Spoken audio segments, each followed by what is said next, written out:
Bumili nga pala ako ng wallet sa halagang 60 pesos lang. Yan po yung hitsura niya. Yan yung mga makikita natin sa labas.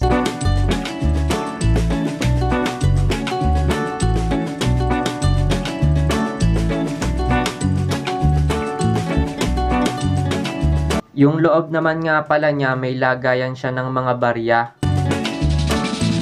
Tapos may lagayan rin siya ng mga buo.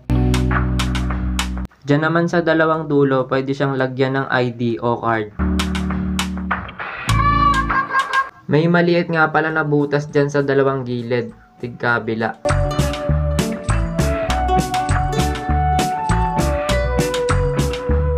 Sa may balak bumili, nasa description yung product link. Kung gusto nyo po ng mga video katulad nito, huwag nyo po sanang kalimutang mag-video sa like at mag-channel to my subscribe. Bye-bye!